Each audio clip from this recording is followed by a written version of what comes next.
Mana shu romanni qo'lingizga qalam olib yozishingizga nima sabab bo'ldi? Otamdan menga meros dard qoldi. Bunaqa jallodlik, hech narsa yo'q. Begunoh odamlarni bunaqa qirib tashlash otamni fojiasi chetda qoldi. Shu darajada baxtsiz taqdir peshonasiga bitilgan ekan, shunday kuyib, yonib, devona bo'lib bu dunyodan ketdi. Inson o'zi otasi, yaqin inson haqida yozayotganda oson kechmagan bo'lishi kerak sizga ham. Ota-onani o'limi haq bu, unutilar ekan. Otamni ming yaxshi ko'rsam ham, otamni o'limini, otamni nimasini qabul qilaman, ukamnikini hanuzgacha qabul qilolmayman. Menga ko'p ishlarim yoqmaydi, rollarim yoqmaydi. Shuning uchun o'ynagan rollarimni ko'rgim kelmaydi. Tezroq Xudoyim jonimni ola qolgin, shunaqa xayollardan, shu azoblardan meni qutqargin deb qolaman. Shunaqa gap borki, hech qaysi hukumat, hech qaysi podshoh o'zini xalqini shu darajada qirmagan ekanda. Eng katta ma'no otamga bo'lgan dardimni davomida uni taqdirini nuqtasi bo'ldi ukamni fojiasi. Mana shuni yozish, men haligi o'kirib yozardim, shuni chidolmasdan yozardim.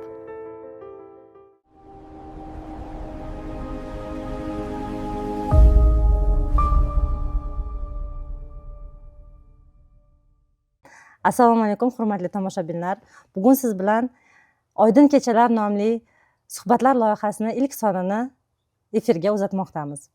İlk mehmonimiz O'zbekiston xalq artisti, suyukli aktrisa, yozuvchi, dramaturg, rejissyor Dilorom opa Karimova bo'ladilar.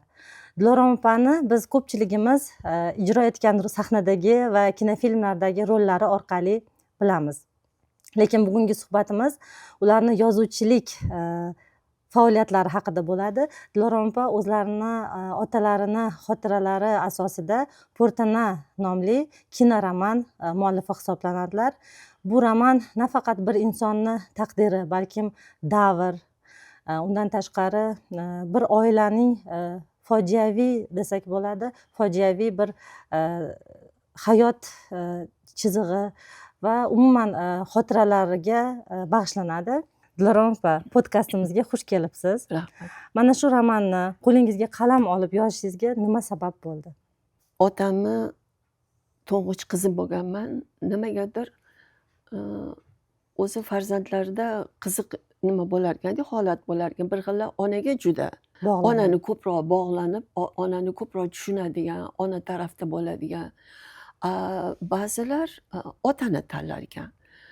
Shu men o'sha bolaligimdan, bolalik chog'larimdan, hali o'zimni xotiramda qolmagan lahzalardan onamni aytishlari bo'yicha otamga juda qattiq bog'langan ekanman. Nimagadir intuitivni otamni his qilar ekanman. Otamni hamma narsada haq deb bilar ekanman. Otam men uchun hayotimdagi eng asosiy inson bo'lganlar. Hatto onamni bir eslashlari bo'yicha hech ham o'lgunlarcha onam xudo rahmati o'zlarini kechira olmaganlar. Haligi otam bilan sal janjallashib qolishgan ekanda, adamlar keyin bo'ldi, ketaman, bo'ldi, jonimga tegdi deb ketayotganlarida Atila, ketma deb adamlarni shunday oyoqlariga yopishib olgan ekanman. Yig'lab. Adamni Atila deb, tilim endi chiqayotgan payt. Ketma deb. Onam haligi nimada o'sha emotsiyada turgan paytlarida beixtiyor meni yuzimga urib yuborgan ekanlar. Men anaqa burnim qonigan ekan. Shuni o'lgunlarcha esdan chiqara olmadilar. Onam xudo rahmat, seni urganman o'shanda, seni shunaqa qilganman deb nima qilganlar. Men buni aytmoqchimanki, o'sha kichkinaligim hali aqlim to'lmagan paytdan adamga bo'lgan e'tiborim, mehrim juda boshqacha bo'lgan, juda bog'langan odam bo'lganman.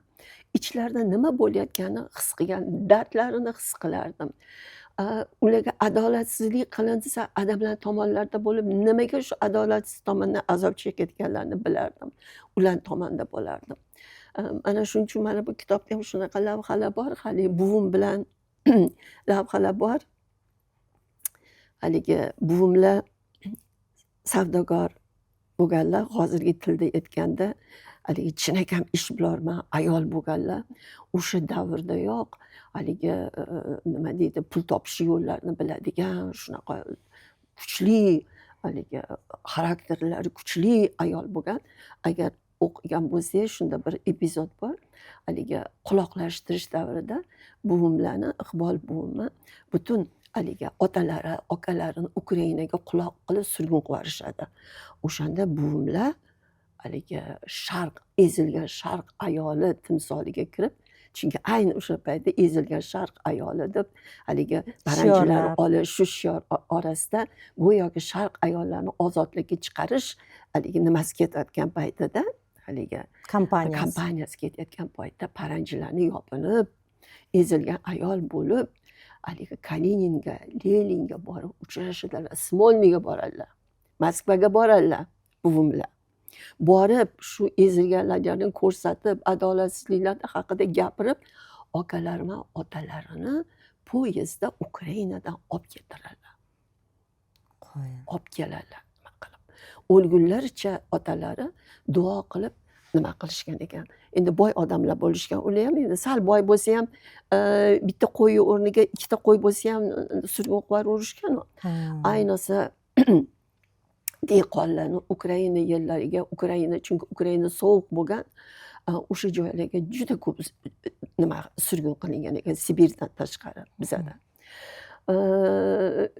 Shuni aytmoqchimanki, ana o'sha yerda bitta lavha bor. Buvimlar haligi komandirov nima poyezdda ishlaganlarda, poyezdda haligi nima restoranida sotuvchi bo'lganlar buvimlar. O'sha bitta poyezd bitta ketganda bir hafta borib keladi endi. Shuni orasida endi opamlar buvimlarnikida turganimizda onamda qolganlarda, adamlar komandirovkaga ketarkanlarda pul tashlab ketarkanlar. Endi onam boyvachcha savdogar odamni qizi bo'lganlari uchun pul degan narsa ular uchun umuman qadrsiz narsa bo'lgan. Bir haftaga yetadigan pulni 2 kunda yo'q qilganlar. Hammamizga marojnilar, qo'rchoqlar, har xil narsalar olib kelib, hali pul yo'q bo'lardi-da. Ana endi bizga ovqat qilib berishlari kerak, bizani boqishlari kerak. Nima qiladilar? Shuncha boyvachcha haligi onalarini anaqalarga, podvallarga tushadilar, omborxonalarga tushadilar. Qop-qop guruch, qop-qop haligi unlar turadi. Uni endi bemalol ochib olishga iymanadilar-da.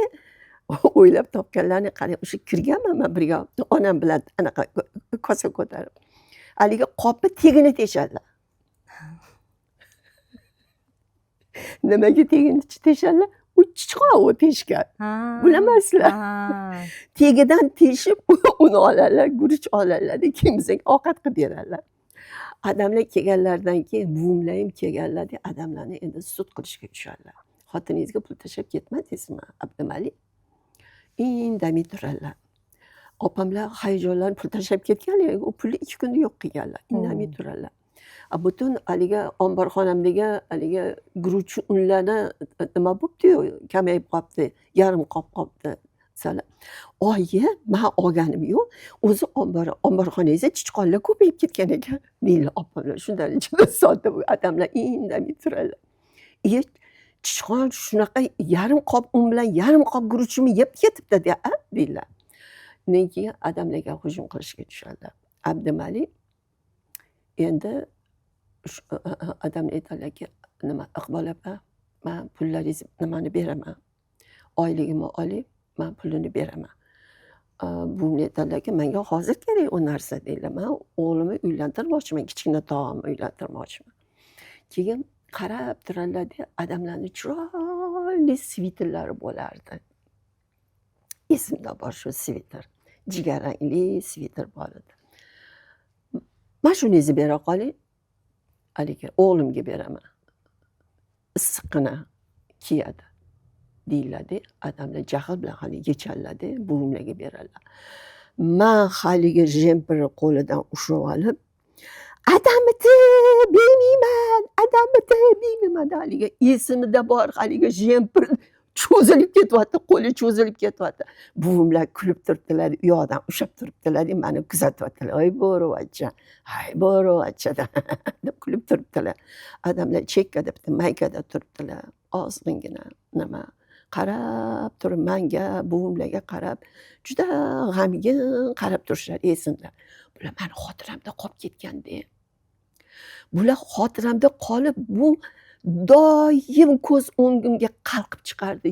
Yuragim og'rib, bir silkinib tushardim. Anaqa o'sha o'lgunlaricha bo'lgan otamni o'sha xo'rliklari, qiyinchiliklari, azoblari turib mana shu chiqib qalqib chiqib kelaverardi, mani tinch qo'ymasdi. Shu kitobda ham shunaqa yozganmanki, otamdan menga meros bo'lib dard qoldi deganman. Shu juda ajoyib, men juda hurmat qiladigan ajoyib O'zbekiston qahramoni, tarjimon, kuchli dunyo adabiyotiga taalluqli asarlarni tarjima qilgan Ibrohim G'ofurov yaqinda marhum bo'ldilar. Shu kitobi taqdimotida kelib, men kutmagandim ham. Bular o'qinglar-yu, kelinglar, shular aytganlarki, men dunyo adabiyotida mana shu jumlani eshitmaganman. Menga meros bo'lib dard qoldi degan jumlani mana shu kitobda o'qidim. Otamdan menga meros dard qoldi. Ana shu dard mana shu kitob yozishga meni undadi. Ana shundan keyin men to'kildim. Ana shundan keyin men ozgina bo'shashdim. Va bu kitobni yozish jarayonida faqat oilaviy, faqat bitta shaxsiy fojiasi emas, o'zidan o'zi davr fojiasi kelib chiqadi. Chunki men Sovet davrini farzandiman. O'sha kommunizm g'oyalari, otam ham kommunist bo'lgan, biz o'sha g'oyalarga ishonganmiz. Otam o'lgunicha o'sha g'oyalarga ishonib o'ldilar. Adamlar o'sha kasal bo'lib yotganlarida men haligi kommunistlikka meni o'tqizishganda, nimada o'shani eshitib juda xursand bo'lganlar.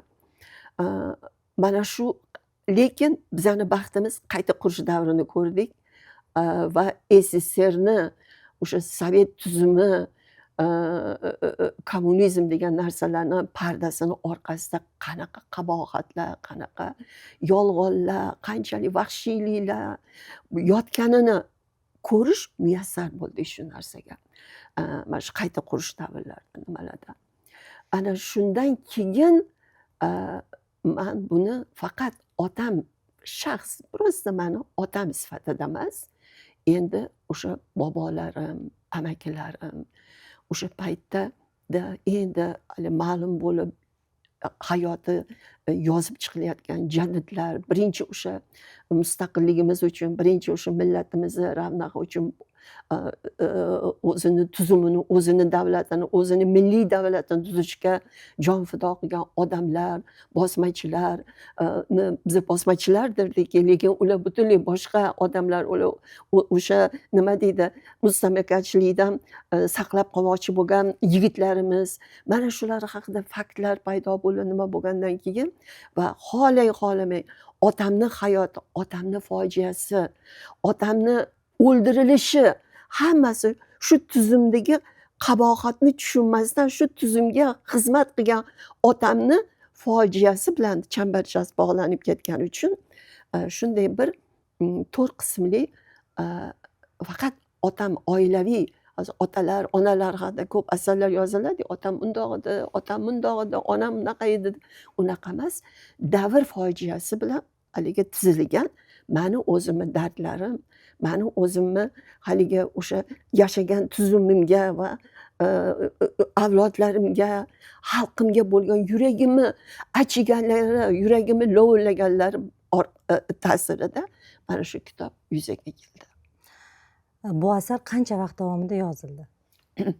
Bu asar juda tez yozildi. Lekin ungacha mana o'tirardim-da, bitta hayotlardan, otamni hayotidan o'tgan bir lavha haligi ko'z oldimga kelardi, yuragim yomon bo'lib, ko'zim yoshga to'lardi, kirib ketardim uyga hech kimga ko'rsatmasdan-da, shartta o'sha holatimni yozib qo'yardim. Keyin shunaqa qilib ozgina lavhalar yig'ildi. Aha. lavhalar. Ya'ni emotsionalniy lavhalar. Mani bolaligimdagi qolgan nimalar, Xotiralar. xotiralar, menga ta'sir qilgan otamni haligi g'ami, otamni juda yomon holiga tushib qolgani, xo'rlanganliklari, o'shalarni yozib qo'yardim.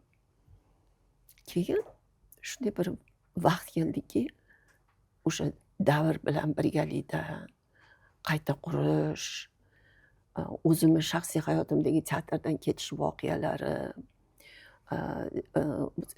ishongan o'sha kommunistik partiyani, bu hech qanaqa kommunistik partiya emas, yolg'onchi partiya ekanligi, shular orqali teatrdan ajralganim, mana shu voqealar hammasi bir yig'ildi-da, keyin yozishga tushdim.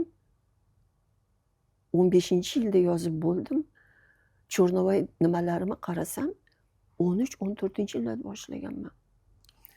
O'sha haligi yig'ilgan nimalarim, materiallarim bilan birgalikda juda tez yozganman. Demak, 13-yilda boshlagan bo'lsangiz, 17-yilda nashrdan chiqqan bo'lsa, 3-4 15-yilda yozib bo'lganman. Nashr yili, birinchi nashri. Nashr endi buni nashr qilish bir azob bo'lgan. Bitta nashriyotga topshirsam, qo'limga signalniyni berishgan, qo'l qo'yganman ruxsat deb. Birdan nima qilishgan? Yo'q deyishgan. Mana shu joy olib tashlaysiz deyishgan. Haligi dashnoqlar masalasi, armanlar bilan aloqamiz haligi yana buzilmasdan, armanlar bosh ko'taryapti, dashnoqlar masalasini olib tashlab, nimaga olib tashlayman deganman. Dashnoqlar masalasi haligi muxtoriyatimizni haligi nima qilinishi, yo'q qilinishi bilan bog'liq dedim. Muxtoriyatimiz, birinchi muxtoriyatimiz dedim, mustaqilligimiz, Turkiston muxtoriyati dedim. Nima uchun yo'q qilindi dedim. Bu yerda dedim, dashnoqlar qo'li bor dedim. Siz bu narsa kemtik bo'lib qolishi mumkin emas dedimda. Shundan voz kechdim. Men yo'q dedim, men buni qoldira olmayman dedim. Bo'lmasam tarixchi haligi juda nima edi familiyalari? Bu yerda taqrichilardan biri Qahramon Rajabov. Bular juda katta olim odam. Men bular bilan maslahatlashgan, professor tarix fanlari doktori. Dashnoqlar haqida asarlar yozgan ekanlar, ulardan eshitganman. Endi bo'lmaydi-da bunaqa yolg'on.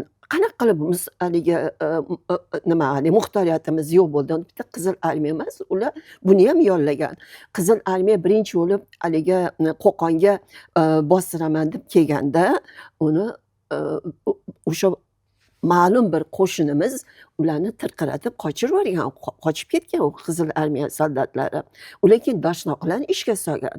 Keyin yana yig'ilib butun Toshkentdagi butun o'sha nimalarni Qo'qonda bo'lgan arman dashnoqlari. Qo'qonda bo'lganmi? Qo'qonda bo'lgan ular, Qo'qonda yashagan.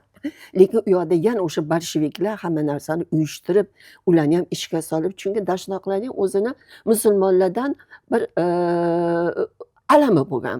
Haligi turklar 1914-yilda siyosatmandlarni o'yini orqali milliondan ortiq armanlar qirilib ketadi. Bularni alami shu Qo'qonga, O'rta Osiyoga qochib kelib yashagan armanlar, shu o'zbek nonini yashab turgan armanlarni bolsheviklar haligi qo'portirib, ularni haligi nimaga, jazavaga solib, ular juda qattiq yovuzliklar qilishgan. Qo'qonning yeri yer bilan qon bo'lib ketgan deyish nima qilishadi esdalik bo'yicha. Shuni olib tashlaysan deganda, men yo'q deganman. Ana undan keyin haligi nashriyotdan kitobimni olganman. Ana undan keyin boshqa nashriyotga borishim uchun endi yana ortiqcha xizmat, yana ortiqcha harakat, yana ortiqcha haligi pul masalalari, yugur. Mana shunaqa qilib 15-yilda nima qilgan bo'lsam, yozib bo'lgan bo'lsam, 17-yilda o'sha nashrdan chiqqan nima qilib. Shunaqa sal ozgina qiyinchiligi bo'lgan. Asar 4 qismdan iborat.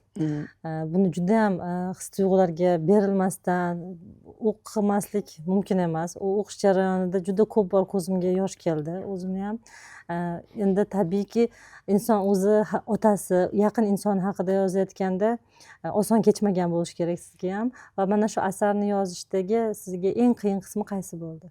Avvalan boshida 3 qism edi. Faqat shu nima deydi? Oila, otamni o'sha больницadagi hali ikkinchi qism bor, shundan boshlanardi. Lekin mani baxtimga juda aqlli, juda bilimli muharrirga duch keldim. Farruh Jabborov, tanisangiz Taniymiz, kerak. taniymiz. Shu odam o'qib chiqdilar-da, yo yaxshi, ta'sirli, lekin siz kommunist ekansiz dedilar. Men aytdimki, ha, kommunist bo'lganman dedim.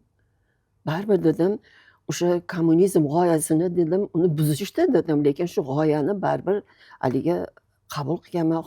Hozir ham nima bilan shu g'oyani haligi yonini olaman. U g'oya butunlay boshqa bo'ldi dedim. Uni faqat nima qilishdi, buzib o'zligini nimasiga, manfaatiga nima qolishdi dedim. Shundan keyin indamadilar, bahslashmadilar. Hali bosmachilar haqidagi fikrimga nima dedilar? Bu bosmachilar ular nima haqiqatdan ular ham katta yozuvchilar qilgan-ku. Bu narsa tarixda bor-ku, nima qilingan? Indamadi, bahslashmadi. Mash kitoblarni o'qib chiqing dedilar. Menga Ahmad Zakiyni Xotiralar kitobini berdilar. Va jaddadlarimizni o'sha broshuralar chiqqanida jaddadlar haqimiz haqida ana shularni o'qing dedilar. Men keyin bibliotekaga borib, Alisher Navoiy bibliotekasiga borib, jiddiy shug'ullana boshladim. Mustaqillikdan keyin shu nima qatag'on qilingan, o'ldirilgan yozuvchilarimiz, xalqimiz, dehqonlar, oddiy dehqonlar, shular haqida juda ko'p kitoblar chiqa boshlagan edi. Nima? Shularni olib o'qidimda, adam umuman esimdan chiqdilar. Yozgan kitobim umuman esimdan chiqdi.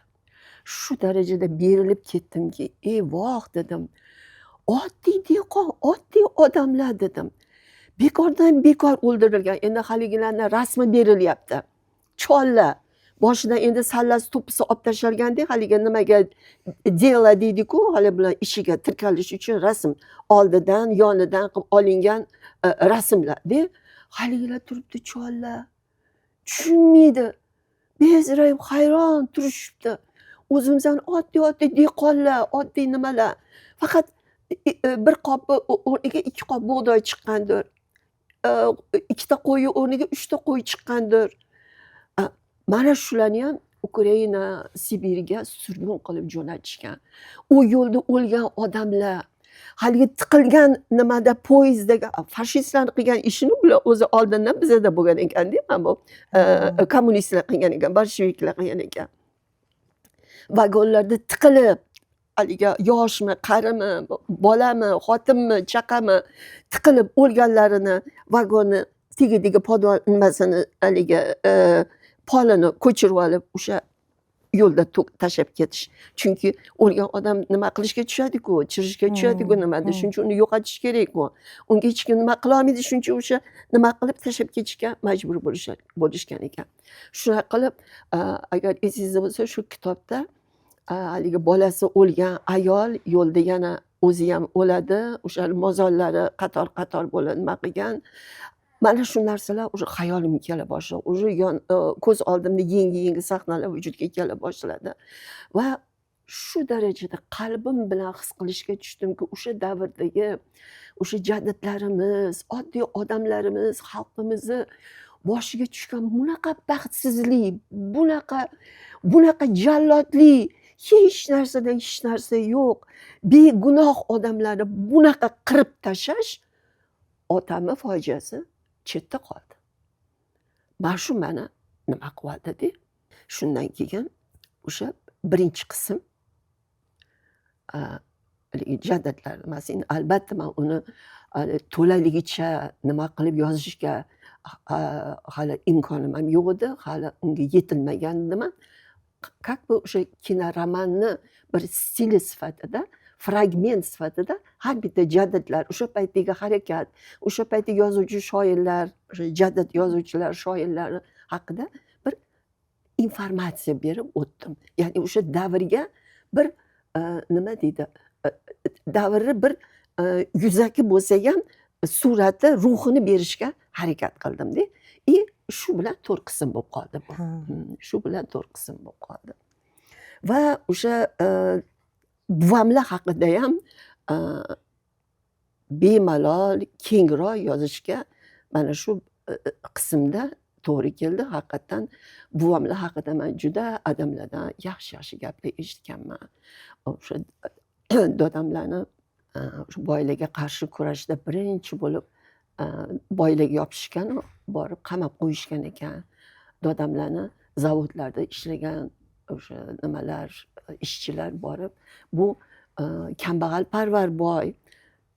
Endi u paytda haligi kambag'allar uchun edi millat, Ha. anaqa nima, Hukumat. hukumat. Shuning uchun kambag'alparvar deb borishganiga shuning uchun chiqarib yuborishgan dodamlarni. Hali nimadan, qamoqdan chiqarib yuborishgan. Dodamlarni Qo'qon aravada olib kelishgan ishchilari deyishadi. Odamlar shuni gapirganlar. Va dodamlar baribir mol achchig'i, jon achchig'i butun mulklarini Sovetga berganlar.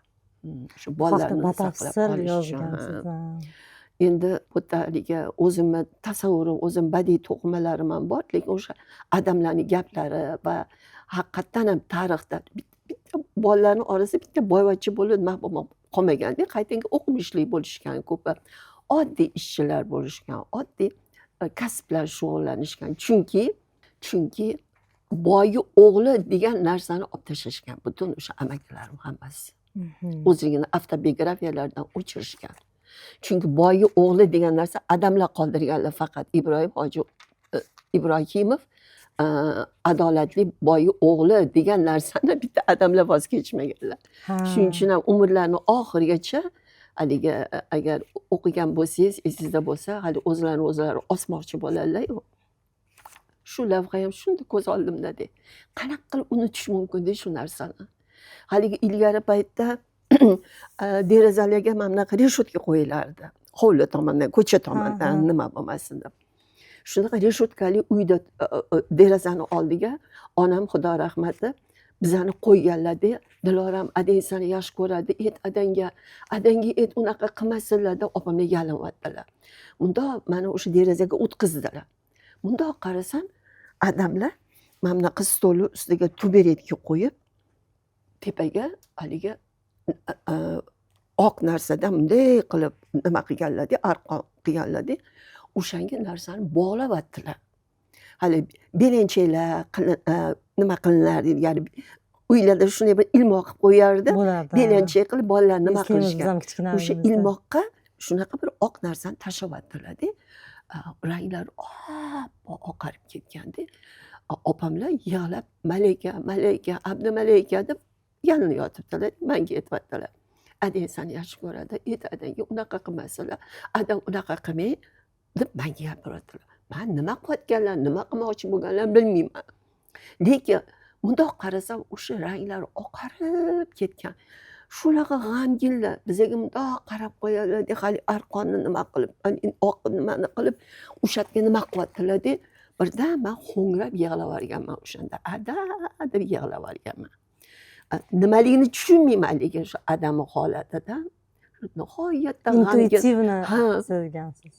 Mani yig'laganimni ko'rdilar-da, tepada turib, stol tuberetkada cho'kkalab bundoq qaradilar, qarab turdilar menga, sekin stoldan tushib, kelib keyin eshikni ochganlar. Xotiramda qolganda o'shanda bo'lsa men hali Kichkina 5 bo'lgan. yashar qizcha edim-da. 5 yasharman, 4,5 yasharman. Shunaqa qilib, xullasi nima desam ekan, oxiri borib o'sha muharririmni donoligi, bosmachilarga bo'lgan munosabatim butunlay o'zgardi. Kommunistga bo'lgan fikrim butunlay o'zgardi. Bu kommunizm butunlay bo'lmagan zararli narsa ekanligini tushundim. Uni g'oyasi zo'r yolg'on g'oya. U hech qachon amalga oshmaydigan g'oya.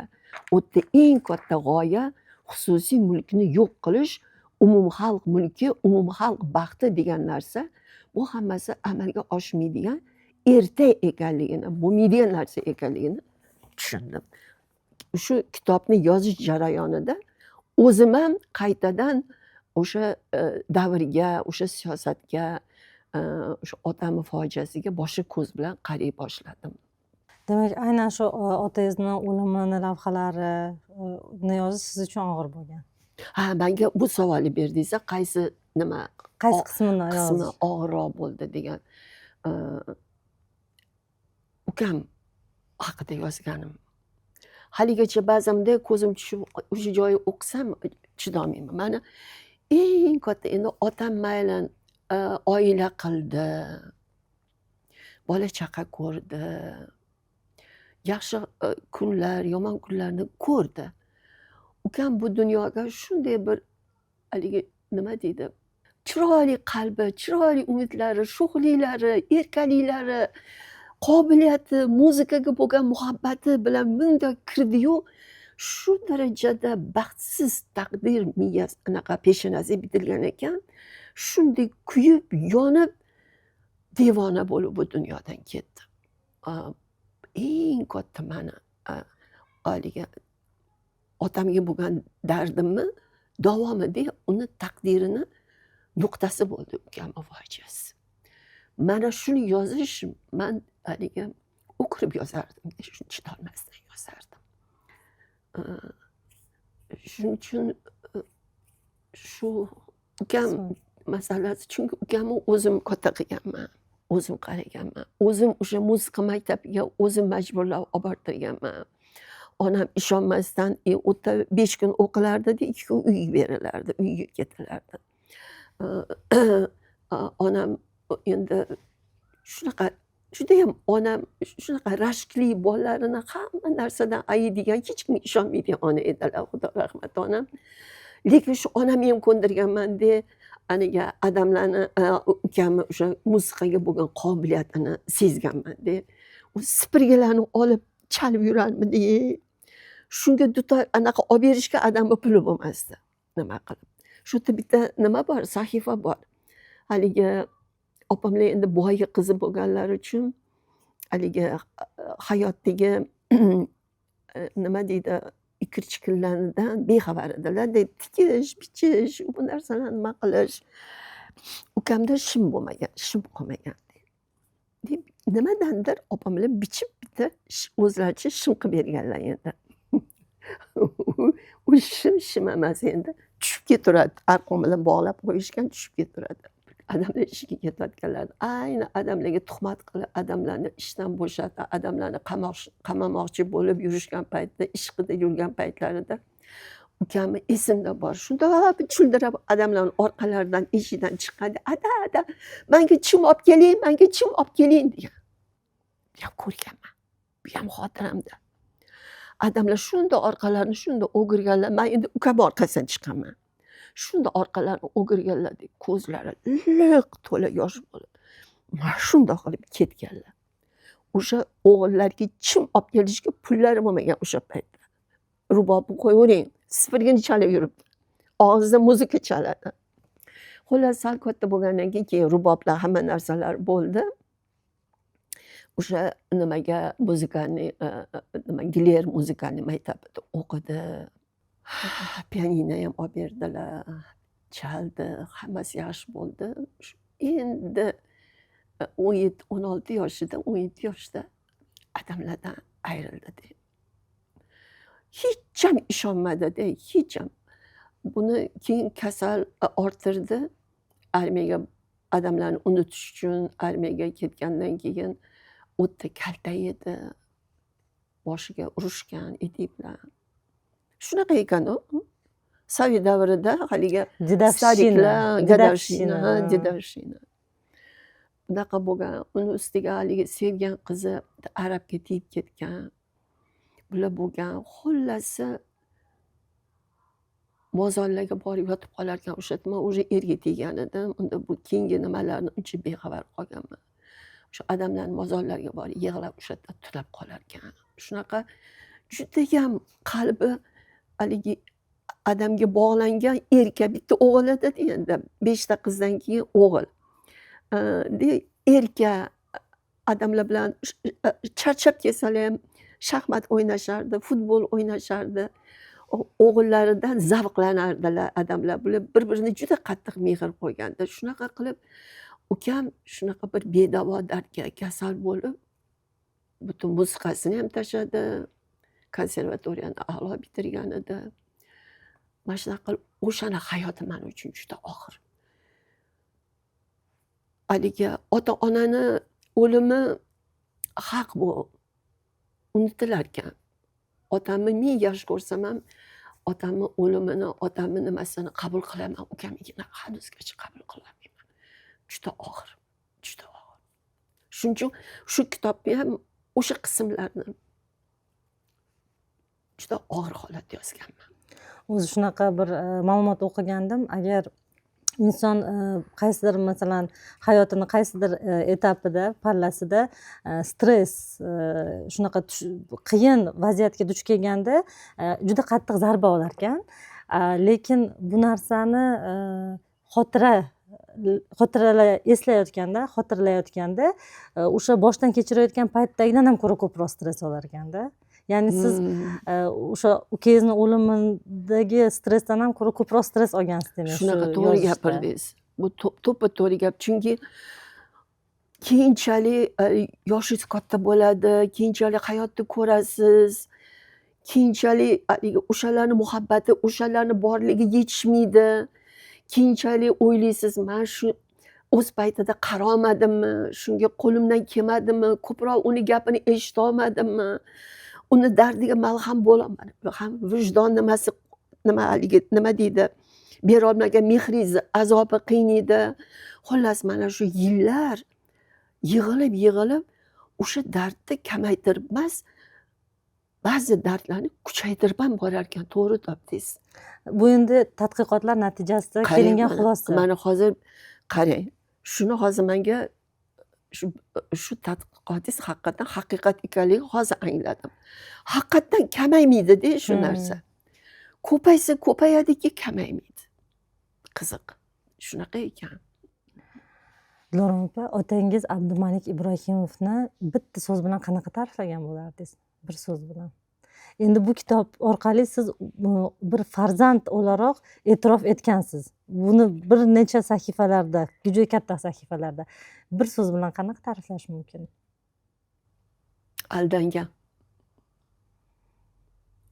Aldangan. Aldangan.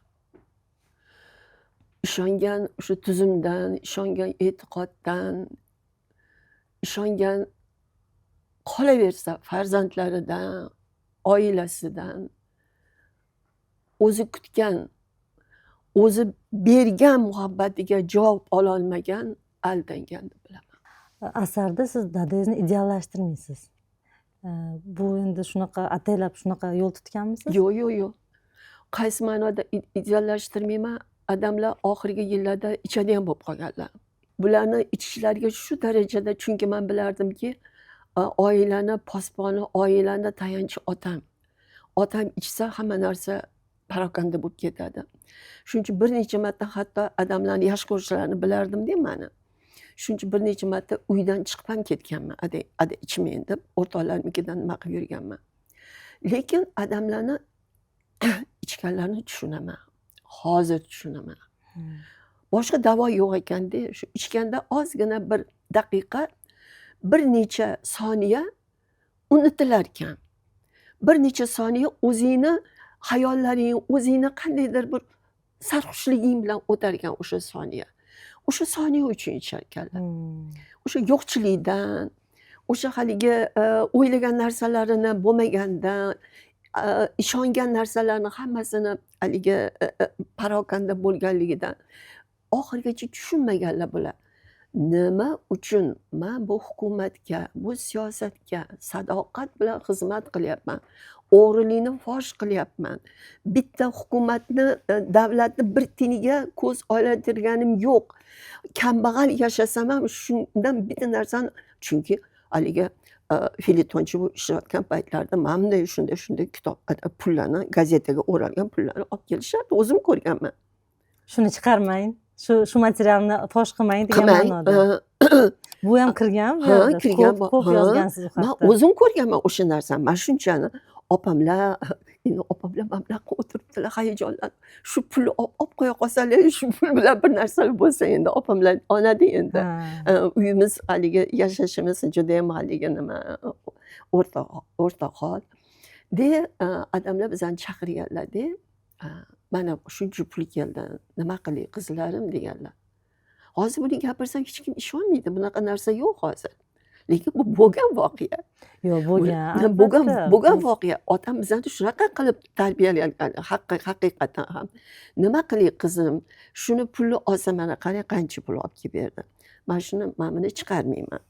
Bu haligi eski shaharda restoranda bo'lardi o'sha paytda, o'sha restoranni direktorlari olib kelgan edi. O'sha yerga anaqa o'g'irliklarni bular nima qilgandilar. U paytda gazeta 4-hokimiyat edi. Haqiqatdan ham. O'tda hukumatdan qo'rqishmasdi, gazetadagi chiqargan maqoladan qo'rqishardi. Shunaqa qilib aytdilarki, shu pulni olingmi qizlarim, uylarimizni to'g'irlab olamiz, nima qilamiz, yaxshilab olamiz yoki olmaymi bu. Ular kimlar?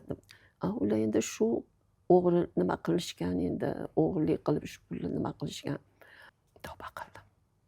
Hozir eslasam o'zim ustimdan kulaman o'ylaygar.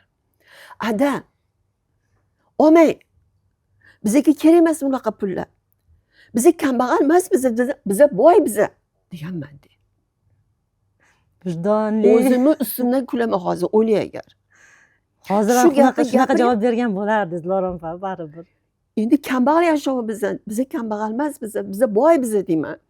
Bu boylikni qanaqa tushungan ekanman o'sha paytda. Shu oiladagi mana shu o'sha sof yashashimizni boylik deb his qilganman de. To'g'ri yashashimizni boylik deb his qilganman de. Keyin ishlab, teatrda ishlab, pullar nima qilib, keyin butun uylar, hamma narsa joy-joyiga tushgan. Ana o'sha joy-joyiga tushish nima qilayotgansa, odamlar kasal bo'lib qolganlar. O'sha tuzalmas kasallikka uchraganlar. Shu odamlar ichishlari nima edi? Shu ichishlari nima deydi? Ozgina obro'larni ketkizib qo'ygandi. Qolgan tomondan odamlar ideal bo'lganlar bundoq qarasam. Chunki haqiqatan ham faqat qo'llaridan yaxshilik kelardi odamlarga. Ishonasizmi? Haligi o'zimizdan tutib, odamlar ham ishlari yaxshi bo'ldi. Redaksiyada Toshkent haqiqatida kollektiv juda yaxshi edi. Ahmad Ismoilov degan redaktor edi. Juda zo'r jurnalistlar yig'ilgan edi. O'sha yerda chinakam o'zlarini o'rinlarini topganlar odamlar, kollektiv juda zo'r bo'lgan.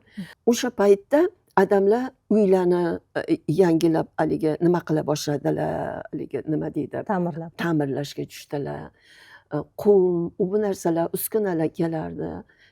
Mahalladagi odamlardan chiqib, malaka, mana bu nimangizni berib turing, taxta nima qotini shu kerak bo'lib qoldi. Mayli, oling deb berib yubordilar. Mana jahlim chiqardi. Men sal rejakor oldim, rejamli edim. Men haligi hamma narsani opamlarning ham qo'llari ochiq edi, odamlar ham shunaqalar. Men uni sal mani nima opalarga o'xshatardilar. Opamga o'xshagan qizg'ancho'san deb qo'yardilar. Rejaliroq edim. Ada kerak-ku shu narsa, o'zimizga kerak-ku. Topiladi qizim, ko'yingni keyin qilgan, topiladi. Dirdilar odamlar. Odamlarni ta'ziyalarni o'tkazyapmiz, motam, sochlarimiz yoyilgan, yig'lab nima qilib turib biza odamlar tumonat odam bo'lgan odamlarni nimalarda chiqarishda tumonat odam bo'lgan. Chunki bizani uyimiz garisполкомdirdik. Kimni qizi buzilgan, haqorat qilingan, kimni o'g'li bekordan bekor qamab qo'yilgan, boyvachchani o'g'li urib nima qilib qamab qo'yilganmi, kim tuhmatga uchragan. Mana shu narsalar har odamni ishdan kelganlaridan keyin kechqurun uyimiz shunaqa odamlarga to'lib ketardi. Odamlar ertalab keyin shuni orqasidan yurardilar. Oqlardilar, haqiqatni chiqarardilar, shunaqa qilardilar odamlar. tinim bilmasdilar. Shuning uchun ham odamlarni o'sha o'lganlarni bilishganda juda tumonat odam bo'lgan. Shu paytda shunaqa turib biza endi haligi bitta mahallamizdagi bitta tatar xotin o'g'li bilan chelak ko'tarib kelyapti. Abdumalik aka qum beraman degdilar, bir chelak qumingizdan bering deb kelyapti. Shu darajada o'rganishganda. Shu darajada o'rganishgan. Shunaqa qo'llari ochiq. O'sha boy o'g'ilni Hotamtoy boy o'g'ilni Hotamtoy o'g'illari edi-da. Faqat odamlarni nima qilgan, shu xalq orasida, mahallada obro'yini tushirib, meni ham anaqa ancha ranjitgan narsalari shu odamlarni ozgina umrlari oxirida ichkilik ruju berib qo'yganlar edi. Va mana shu haqiqatparastliklari, shunaqa doim adolatparvarliklari ham mana shu o'limga sabab bo'lgan, to'g'rimi? Bo'ldi. Aynan shu filiton sabab bo'lgan. Ha, mana endi qarang. Bu ham shunday xotiram, bu ham bor voqea, to'qim emas.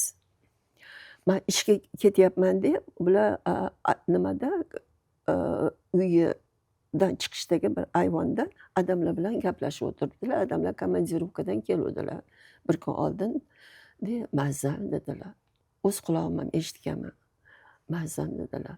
Shu kechagi borgan joyimda dedilar, bir g'alati narsa ichirishdi menga dedilar.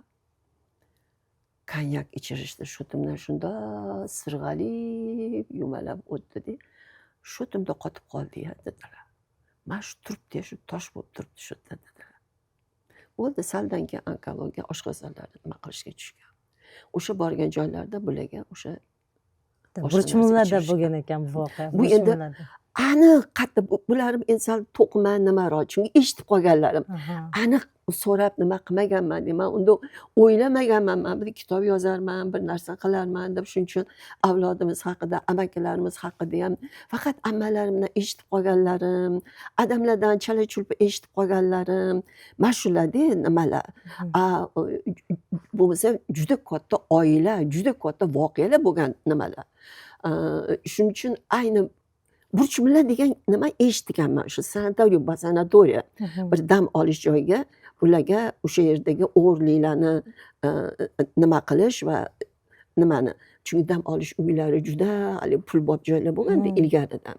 Shuni tartibga solish uchun odamlarni yuborishgan edi-da. Shu narsani taxminan eshitganman. Lo'ron opa, ajdarho komida, ya'ni qavs ichida shunaqa qismi ham bor. To'rtana ajdarho. Ajdarho bu kim yoki nima? Bu nomi tug'ilishida birinchi nashriyotga olib borganim 20-asr nashriyotimi? Yangi asr. Yangi asr avlodi degan bor. Yangi asr avlodi. O'sha yerdan birinchi bo'lib o'sha yerda chiqara boshlaganman-da, nima qilib. Tanish muharrir qizlar bor edi, o'sha yerdan chiqara boshlaganman-da. Shuni bosh muharriri aytganlarki, shunga bir ikkinchi nom toping deganlar. Odam nimani o'quvchini jalb qilsin deganlar. Portana baribir qanaqa neytralniroq bu odamni nima darrov o'quvchini o'ziga torta olmaydigan nom. Shuning uchun ikkinchi nom toping deganlar. Va shundan keyin ajdarho komida degan nima darrov nimamga keldi. Ajdarho bu o'sha tuzum, o'sha davr. Bu chinakamiga ajdarho bo'lgan ekan. Uni biz bilmaganmiz. O'shani komidagi otam. Va mana bu rejissyor bilan ham fikrlashib, mana shu g'oyaga kelib chiqqan. Muqovasidagi mana bu narsa ham. Bu ham juda hudojnik nima rassomimiz, taniqli rassom, mashhur rassom, juda ko'p kitoblarni ta'mirlagan. Muharrir, badiiy muharrir. Ya'ni o'sha Bahriddin Bozorov, dizayn. Bahriddin juda ko'p kitoblarni ta'mirlaydigan katta shu hudojnik nima hisoblanadi. Lo'ron opa, Portana bu ichimizdagi holatmi yoki tashqi olamdagi hodisalar? Portana bu o'sha Cho'lponni she'ri asosan. Portana degani o'sha davrni xarakteristikasi. O'sha davr Portana deb aytadi-ku Cho'lpon, mana kema suzyapti, boryapti, uni ichidagi odamlar hayiqyapti. Yangi davr keldi. Bu Portana degan Cho'lponni she'ri bilan boshlanadi. Bu o'sha davr. o'sha davr shunday davr boshlandiki, o'sha davrni po'rtanasiga butun millat, butun odamlar mana shular hammasi girdobiga tushdi. Ha. Yo, juda muqovasi ham muvaffaqiyatli chiqqan. Men endi Kiril yozuvidagi birinchi nashrini o'qigan edim. Bu ancha to'ldirilgan, ancha yirikroq hajmda chiqibdi bu asar. Lotinda sal shriftlari cho'zilganroq bo'lar ekan, ham sal ko'zga ko'rinarli, uncha mayda edi. Ha. Keyin agarda ahamiyat bergan bo'lsangiz, 4 ta bo'limga epigramma berganman-da, har bitta epigrammaga Bahriddin o'shanga mos tasvir bergan. Men buni so'raganman shuni. Jaloliddin Rumiydan bergansiz, Hans Christian Andersendan bergansiz. Birinchisi Andersendan edi, adashmasam. Rauf Parfidan. Mana shunda agar men koinot bo'lsam, men to'ldim. Rauf Parfini chiroyli bir satri va mana bu nimani qarang. Mana koinot, mana bu odam o'tiribdi, g'arib tamom bo'lgan, nima qilib o'tiribdi. Mana bu yerda bo'lsa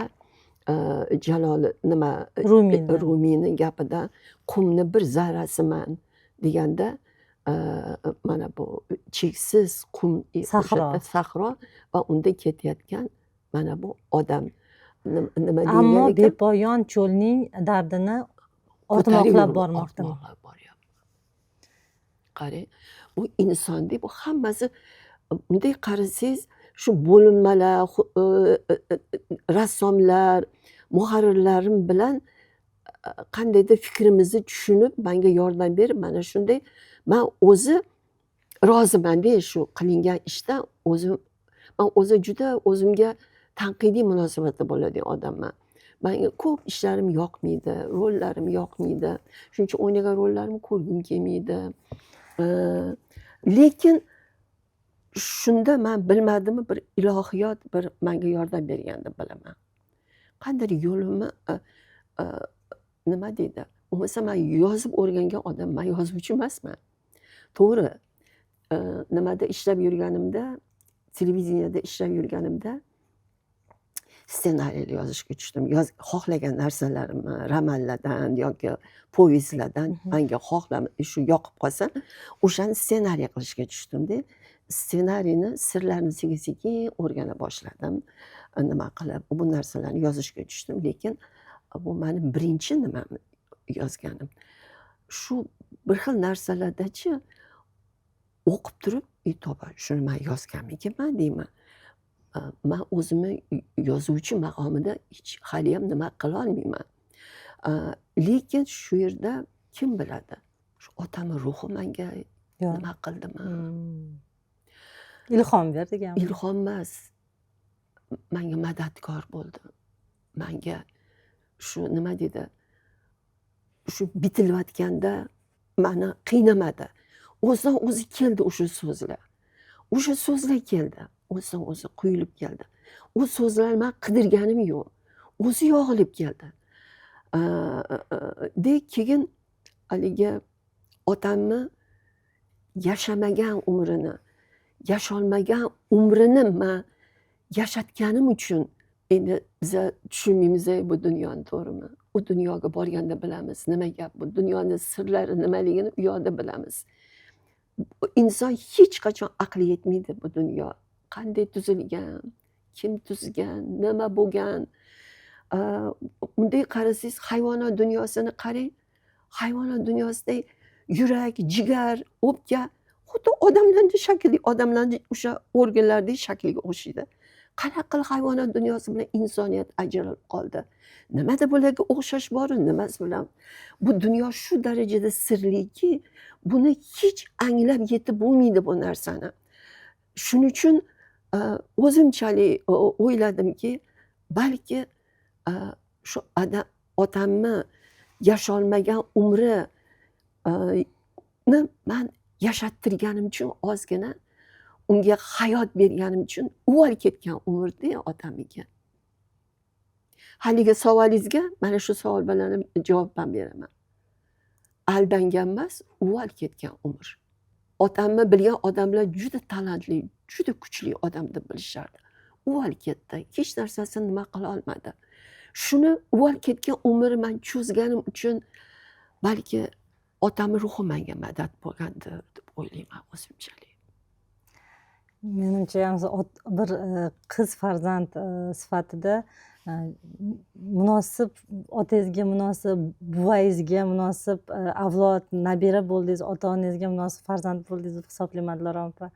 Endi yozuvchi emasman, o'zimni yozuvchi deb bilmayman deb aytyapsiz, lekin bu romanni o'qigan odam sizni agar nima deydi, aktrisalik faoliyatingizni bilmaydigan odam agar buni o'qisa, sizni juda mahoratli bir yozuvchi deb bilgan bo'ladi, chunki haqiqatdan ham bu asarni o'qish jarayonida kino lentalari oldidan o'tgandek tasavvurda o'qidim haqiqatdan ham. Endi yozdingiz siz. Mana yozish sizga, sizni nazaringizda dardmi yoki davomi? Yozish. Chiroyli savol berdingiz. Bosilmaydigan dardni davosi. U dard ham hech unutilmaydi baribir. O'qdim o'zini bildirib turadi. Ayniqsa yoshing katta bo'lib, nima bo'lganda o'zingni qilgan xatolaringga, o'zingni kamchiliklaring, o'zingni qaysidir bir qilgan savob ishlaringga, kimlardir oldidagi qarzdorligingga mana shular kelib odamni qiynarkan.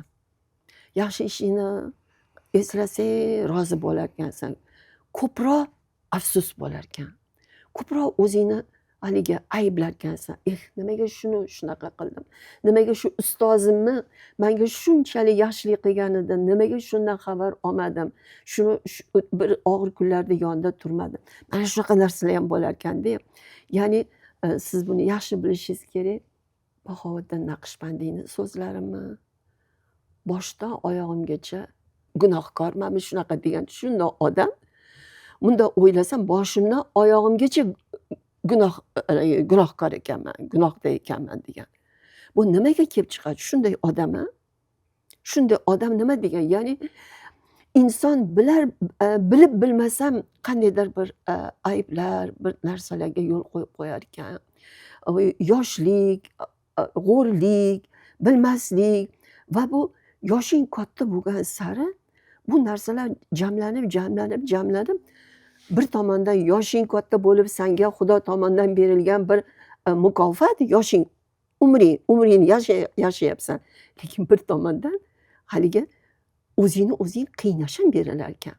Ko'p narsalarda o'zingga o'zing savol berar ekansan. Gunohlaringga tavba qilar ekansan, bilib bilmasdan qilgan gunohlaring ko'z oldingga shunday kelar ekan, seni azoblar ekan, kimga ranjitib qo'ygansan, kimni yaxshilik qaytarmading, qaysi vazifani yaxshi bajarmading, qaysi joyda ayb qilding. Mana shu narsalar o'sha mukofotni nimasi ham bo'lar ekan, haligi jazosi ham bo'lar ekan. Dunyo qizg'udek, oq bilan qoradek. Mana qarang. Tun va kunduz. Xuddi shunday senga umr berdi Xudoyim. Sen 70dan o'tib 80-90larga boryapsan, lekin sen bemalol yasholmayapsan. Seni xotiralar qiynayapti. Senda o'sha hayotingda qilgan bilib bilmasdan qilgan ayblaring, xatolaring yoki qilolmagan savob ishlaring, qolib ketgan savob ishlaring, aziz odamlaring, yo'qotgan aziz odamlaringni haligi nimasi, og'rig'i, mana bular seni qiynarkan. Va borgan sari xavf-xatar, dunyoda o'zgarishlar, bolalaringni o'ylarkansan, nabiralaringni o'ylarkansan. Ey Xudoyim, bu shunaqa bir qahrli dunyoki, shunaqa haligi nimalar kutilmagan ravishda shunaqa ofatlar bo'lishi mumkinki, ey Xudoyim, bolalarimni o'zing asra, nabiralarimni o'zing asra. Shunaqa xavf-xatarga tushganda to'g'risi yashagim kelmaydi. Tezroq Xudoyim jonimni ola qolgin, shunaqa xayollardan, shu azoblardan meni qutqargin deb qolaman. Bilasizmi? Haligi bolalarimni haligi nima deydi, umuman nima deydi, shunaqa hayolimga keladigan narsalarni iloyim bo'lmasin. Iloyim shu azoblarni ko'rmay, iloyim haligi o'z paytida keta qolay degan nima ham bo'ladi-da. Bu yozgan narsangiz dardmi, davomi dedingiz, men unga masalan javob berdim shekilli. Yo'qolmagan dardni davosi deb berdim. Bu dard yo'qolmaydi hech qachon. Lekin davosini oldim, o'sha to'kildim. o'sha gapirib nima qilganimdan keyin baribir to'kildim, baribir davosini oldim. Baribir qandaydir otamni, buvalarimni qolaversa o'sha bekor ketgan bechora xalqim desam ja katta baland parvoz gap bo'laru. O'sha bechora uvol ketgan, qurbon bo'lib ketgan o'sha odamlarni bir nimasini nima deydi, hayotini ozgina bo'lsa ham davom ettirdim. Shu hayotini cho'zdim, shu haqida xabar berdim odamlarga.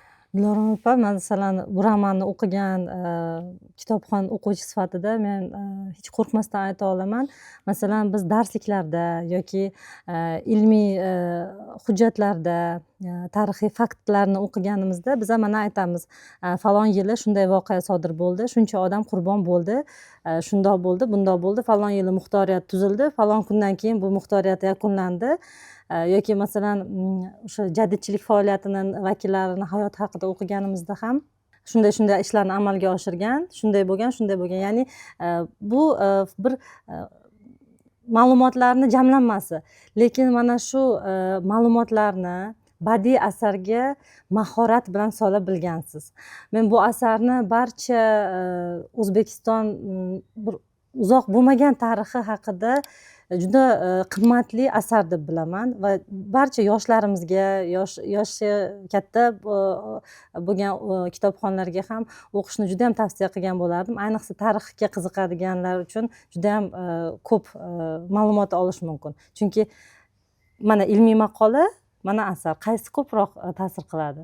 Masalan, o'tgan kunlar romanini ham oladigan bo'lsak, unda shu xonliklar davrida biz bilamiz, xonliklar 3 ta xonlik bo'lgan, ularda harami bo'lgan, oddiy xalq qanaqa yashagan, lekin bu bitta roman o'zbek xalqini turli tabaqalarini ochib berganidek, sizni yozgan kinoromaningiz ham kitobxonga o'sha davrni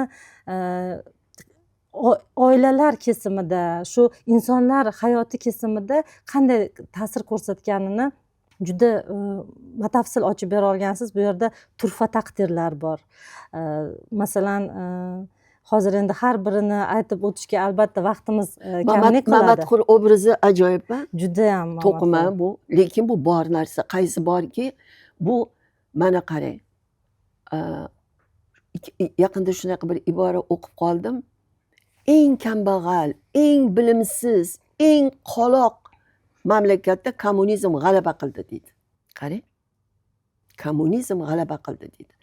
Demak, Leninning gapi bor. Endi deydi, nima uy supuruvchi, oddiy mol boquvchi, nima sut sog'uvchi davlatda ishlashi mumkin deydi. Ya'ni kimga bular nima qilishgan? Asosan e'tiborni qaratishgan eng bilimsiz, qoloq, haligi bilimi yo'q, quyi tabaqa, umuman bilimi yo'q odamlarga nima qilishgan?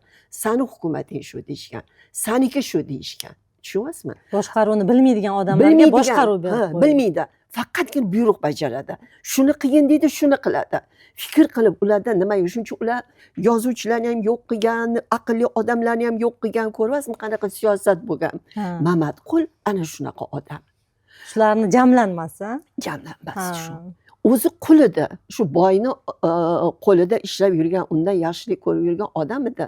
Lekin u qanaqa darajaga bordi? Haligi qizlarni nima o'qib kelgan qizlarni ustidan ayniqsa bitta qiz yoqib qolib, shu qizni xayoliga yomon narsa kelib, o'sha shahvoniy tuyg'usini bilan iljayib chiqib ketayotganda qurt olib, qurt so'rib ketishlari o'zimni to'qimalar, o'zimni ichimdan chiqqan narsalar, nafratim shunaqa odamlarga nisbatan. Va oxiri aytamanki, shunaqa odamlar Sovet davrida maza qilib yashadi. Bola chaqa orttirdi, hammasi ordenlar oldi. Shunda tanqidchim haligi Svomela shu o'qib chiqqanlarida menga tabriklab telefon qilganlar yangi yil arafasida de. Ularni gaplarini eshitib, agar taqrizlarni eshitgan bo'lsangiz judayam O'qidim albatta, ha. juda katta baho Batafsil berganlar. taqriz. Yig'lavorganman eshitib. Chunki endi shunchalik qiyinchilik bilan o'tdan u yoqqa, bu yoqdan bu yoqqa, u mumkin emas, bu mumkin emas. Mana shunaqadan nima qilgan, nimani o'qib, men ularni taqrizlarini eshitganimda yig'lavorganman-da. O'shanda aytganlarki, faqat bitta e'tirozim bor deganlar, shunda ham yozganlar.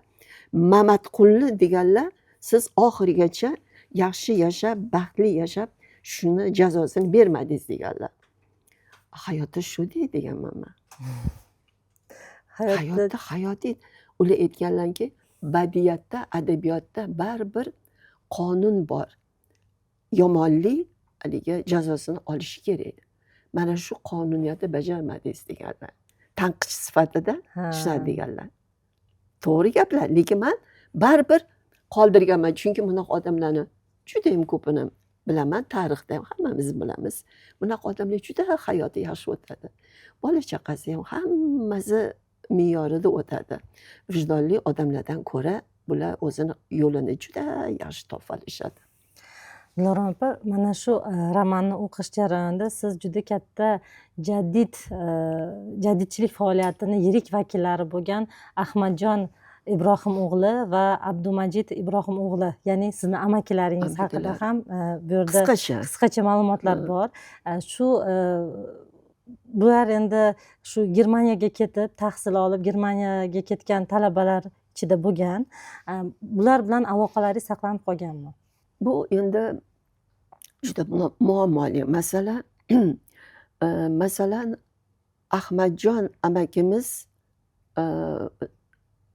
haqida men yaqinda bildim ko'p ma'lumotlarni. Bir maqola tanlash arafasida, ya'ni chetda qolib ketgan jadidlarimiz degan bir temada bir maqola tayinlanildi. Ana o'shanda ma'lumot orasi shu narsalarni bildimki, bular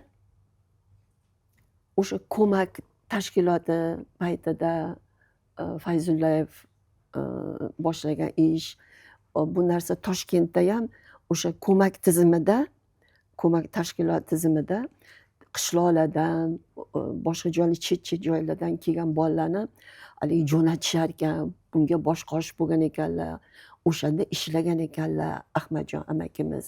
Va eng qizig'i meni lol qoldirgan narsa haligi muxtoriyat, Qo'qon muxtoriyati boshiga kulfat tushib, xavf-xatar tushib boshlab, shu gap so'z tarqalganda Qo'qonga borgan ekanlar. 18 yashar yigitcha borib, o'sha jarayonlarni tepasida ichida bo'lgan ekanlar. O'sha qirg'inlarni ko'rgan ekanlar. O'sha yarador bo'lgan soldatlarni, odamlarni davolashda suv tashib, u bu dori darmon tashib o'shani ichida yurgan ekanlar. Va oxiri qaqshatqich ravishda vahshiyona bostirilganda Qo'qon muxtoriyati, haligi Turon Turkiston muxtoriyati bostirilganda cho'lpon bilan har xil yo'llar bilan tanish bilish uylarda yashirinib, u bu qilib Toshkentga qochib kelishgan ekan. Shu jarayonlarni ko'rganlar va bu butun hujayralari bilan Sovetga qarshi bo'lgan odam bo'lganlar. Va ukalari bilan, Abdumajid ukalari bilan o'sha Germaniyaga o'qishga ketgan ekanlar. Bu yerda ham o'qib yurganlar, lekin o'sha yoshlik paytlaridayoq rus tuzem maktablari bo'lgan-ku. U yerdani his qilganlar, tarbiyani ularni nima tegida programmasida tarbiyani buzish bor. O'zligiga og'dirish, hegemoniya, rus hegemoniyasiga bo'ysundirish eng zo'ri shular. Rus tili-yu, rus nimasi-yu, hukumati-yu shular. Va tarbiyaga ta'siri. O'sha baribir Turkiston, o'sha musulmon tarbiyasi, o'sha mahalliy xalq tarbiyasi, shuni zimdan buzish alomatlarini sezib, ko'pincha aytarkanlar, undan ko'ra bolalar bu yerda emas, bu yerdagi nimalarda emas, o'qish maktablarida emas, nimaga borsin? Turkiyaga borsin deb, Turkiyani taklif qilar ekanlar. Ha. Shunday qilib ular nimaga ketishadi? Germaniyaga uka bilan ketishadi. Lekin bularni omadsizligiga qarang, o'sha paytdagi ketgan bolalarni omadsizligi yarmisini qo'rqitib bu yoqqa olib kelib olishadi. Ular qirilib ketadi. Yarmisi bo'lsa, qolganlari bo'lsa, fashistlar taxtga chiqadi. Gitler partiyasi taxtga chiqadi. Ana undan keyin ularning gaplari bor o'sha xotiralarida. Bular ham bolsheviklardan hech qanaqa farqi yo'qligini bilib, yovuzligini bilib, majbur bo'lishadi. Turkiyaga aka-uka muqim yashashga o'sha yoqqa o'tib ketishadi. O'sha yerda katta ilmiy ishlar qilinadi. Turkiya nimasida haligi fanida juda katta o'rinligi bor, juda katta obro'ligi bor va umrlarini oxirigacha Rossiya kommunizm tuzumiga, kommunizm g'oyasiga qarshi bo'lib juda ko'p asarlar yaratganlar. Amir Temur haqida asar yaratganlar. Ko'p asarlari yo'qolib ketgan ekan. Haligi Turkistondan Afg'oniston orqali qochib ketayotganlarni boshiga tushgan baxtsizliklar, yo'qotishlar, o'sha paytdagi jarayonni ko'rsatgan asarlari bor ekan, u yo'qolgan. Chunki qochqin bo'lgandek o'sha Afg'oniston orqali qochishgan ekan nimaga Turkiyaga. O'sha yo'lda juda ko'p odamlar o'lgan, xonavayron bo'lgan. Xullasi bular haqida men ma'lumotni juda kech bildim. Ha. Oydin-oy. Jadidlar haqida, ularni nima deydi, o'sha paytdagi bularniga boshi tushgan baxtsizliklar, o'sha tuzum haqida baribir demak 15-yilda yozib tugatgan bo'lsam, demak 13 u paytdagi bilishim, ma'lumotlarim kam bo'lgan. Agar hozirgi bilganlarim, hozirgi imkoniyatlar, hozirgi menga ma'lum faktlar bilan yozganimda u sal boshqacharoq bo'lardi. Ya'ni ham to'laroq bo'lardi, ya'ni ham haligi ta'sirliroq bo'lardi, ya'ni ham dahshatliroq bo'lardi. O'sha jadidlarga, o'sha davrga tegishli narsalar. Va amakilarimga ular haqida ma'lumotim juda kam edi u paytda. Bilardim o'sha shu yerda yashashgan va o'sha haligi Kosygin bilan bo'lgan suhbatligini qarindoshlar orqali bilganman. O'sha nimada delegatsiya kelganda haligi to'g'ri turib, o'rnlaridan turib, qachon sizlarni mustamlakalardan Turkiston ozod bo'ladi deb aytgan ekanlar. Ana shundan keyin bu yoqda bularni avlodlarini, bola chaqalarini qidirishga tushishgan bu yoqda. Abduvali Majidov tanuvli katta professor, olim edilar. Sanbini tashkil qilganlardan edilar. Birinchi infeksionist olim hisoblanadilar O'zbekistonda. Gepatit bo'yicha kitoblar yozganlar. Shularni tiptilarni chiqarib, so'rovlar qilib, chaqirib, kim u, nima u, nima u. Otadan voz kechishga majbur qilib yuborishadi. Men ular bilan aloqa qilmaganimga, men ularni tanimayman, bilmayman deb qutulib qoladilar. Abduvaliga. Mana shunaqa davrlar o'tganda, shunaqa nimalar o'tgan, juda og'ir, hali biza hali bilmagan tomonlar ham bor ekanda u davrda. O'sha paytda qilingan ishlar, bunaqa yovuzliklar, shunaqa gap borki, hech qaysi hukumat, hech qaysi podshoh o'zini xalqini shu darajada qirmagan ekanda. O'sha Stalin davrida o'zini xalqi fashistlardan battar qirishgan. Konslagerni Germaniya, Gitler bu yoqda o'rislardan o'rgangan ekanda, kommunistlardan o'rgangan ekanda, gulaglarimizdan o'rgangan ekanda, konslagerlarni o'shandan o'rgangan ekan. Bilasizmi, shuning uchun hozirgi ma'lumotim bo'yicha agar hozir o'sha bo'limni yozadigan bo'lsam, yanada ko'proq faktlar, ko'proq ishonarli, ko'proq dahshatli voqealar bilan to'ldirgan bo'lardim. Unda anchagina hali ma'lumotim kam edi bu haqda. Dilorom opa, kinoroman atamasi haqida gaplashsak. Men bu termin bizani o'zbek adabiyotimizda juda kam qo'llanadi. Men sizni asaringizdan boshqa kinoromanni bilmayman va u yerda shunaqa ta'rif bor. Ko'p ta'riflari keltirilgan, ssenariyga yaqin uslubda yozilgan va albatta ekranlashtirishga mo'ljallangan rivoyaviy asar degan ta'rif o'qidim. Siz asarni ekranlashtirishni maqsad qilganmisiz yozishda? Orzu qilganman. O'zimni qo'limdan kelmaydi. Chunki bunga umrim o'zini nimasi qilib qoldi, unga layoqatim ham yetarli emas. Man baribir rejissura sohasida juda kam ma'lumotga egaman. Bu alohida juda murakkab soha. Shuning uchun faqat orzu kimnidir ko'ngliga tushib qolib, bunaqa ssenariylardan haligi teatr degan sevgi meni, anduhi meni degan bir kitob ham yaratdim. Ana shunda o'zim yoqtirgan asarlarni, romanlarni ssenariysini qilganman. U televizion film janrida, kino janrida emas. Qilganman. Nima desam ekan, endi faqat bu orzu, Oydinoy. Orzu bu. Kimnidir ko'ngliga tushib qolsa, qilinsa, kim biladi endi. Juda chiroyli, juda dolzarb kinofilm yaraladi deb o'ylayman, agar buni ekranlashtirishsa. Kutib qolamiz yosh rejissyorlarimizdan ekranlashtirishlarini. Chunki hozirgi nima deydi, ustuvor, eng dolzarb masalalardan biri jadidlar masalasi, jadidchilik faoliyati, ularni namoyandalarini kashf etish, jadidlarni faoliyatini elga ko'rsatish. Men o'ylayman, shunaqa bir rejissyorlar chiqadi. Bu yerda endi jadidlar haqida hozir juda ko'p filmlar qilinyapti. Bu yerda asosan jadidlar haqida emas bu. Bu o'sha davr haqida. Davr haqida, bu jadidlarni haqida juda ko'p narsa aytish mumkin. Jadidlarning faoliyati, ularni biz haliyam keng, juda ko'p ma'noda yaxshi bilmaymiz.